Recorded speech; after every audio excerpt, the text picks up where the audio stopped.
Lecture de la lettre aux Hébreux.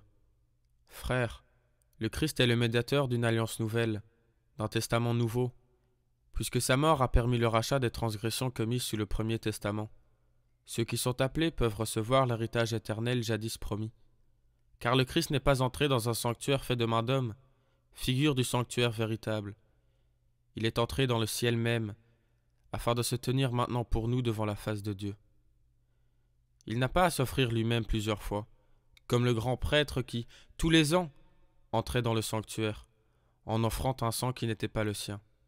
Car alors, le Christ aurait dû plusieurs fois souffrir la passion depuis la fondation du monde. Mais en fait, c'est une fois pour toutes, à la fin des temps, qu'il s'est manifesté pour détruire le péché par son sacrifice. Et, comme le sort des hommes est de mourir une seule fois, et puis d'être jugé, ainsi le Christ s'est-il offert une seule fois pour enlever les péchés de la multitude. Il apparaîtra une seconde fois, non plus à cause du péché, mais pour le salut de ceux qui l'attendent.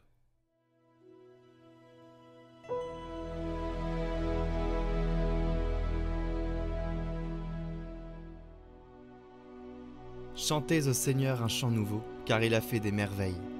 Chantez au Seigneur un chant nouveau, car il a fait des merveilles.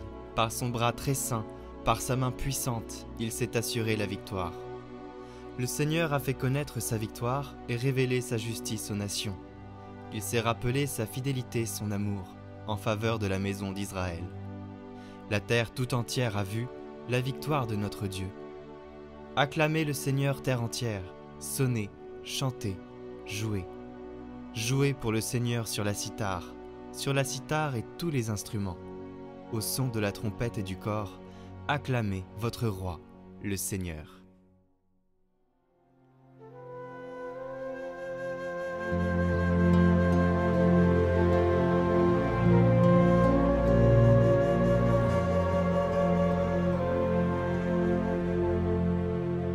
Évangile de Jésus-Christ selon saint Marc. En ce temps-là, les scribes qui étaient descendus de Jérusalem disaient « Ce Jésus est possédé par Belzéboul.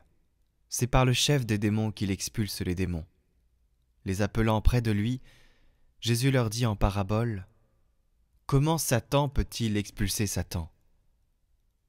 Si un royaume est divisé contre lui-même, ce royaume ne peut pas tenir. Si les gens d'une même maison se divisent entre eux, ces gens ne pourront pas tenir. Si Satan s'est dressé contre lui-même, s'il est divisé, il ne peut pas tenir. C'en est fini de lui. Mais personne ne peut entrer dans la maison d'un homme fort et piller ses biens, s'il ne l'a d'abord ligoté. Alors seulement il pillera sa maison. Amen, je vous le dis, tout sera pardonné aux enfants des hommes, leurs péchés et des blasphèmes qu'ils auront proférés.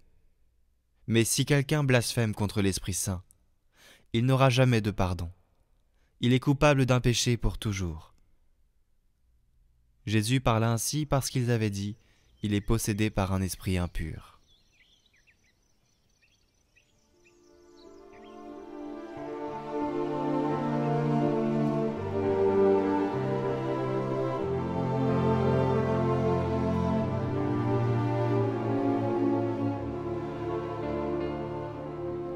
Commentaire de saint Cyril de Jérusalem. Qui oserait blasphémer contre l'Esprit Saint ?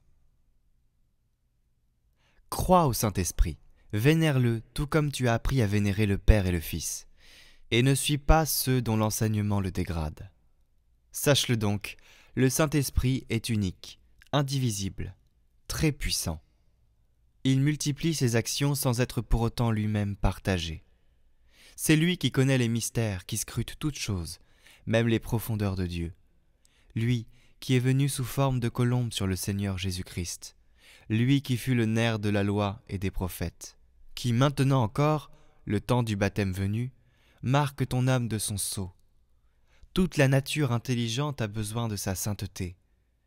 Qui oserait blasphémer contre le Saint-Esprit n'a de pardon ni dans ce siècle ni dans celui qui vient. Il est honoré, lui, avec le Père et le Fils, de la gloire de la divinité. De lui ont besoin trône et domination, principauté et puissance. Car il n'y a qu'un seul Dieu, le Père du Christ, et un seul Seigneur, Jésus-Christ, le Fils unique engendré de Dieu, unique aussi est l'Esprit Saint, l'universel sanctificateur et déificateur, qui a parlé dans la loi et dans les prophètes, dans l'Ancien et le Nouveau Testament. Garde toujours, dans ton intelligence, ce sceau.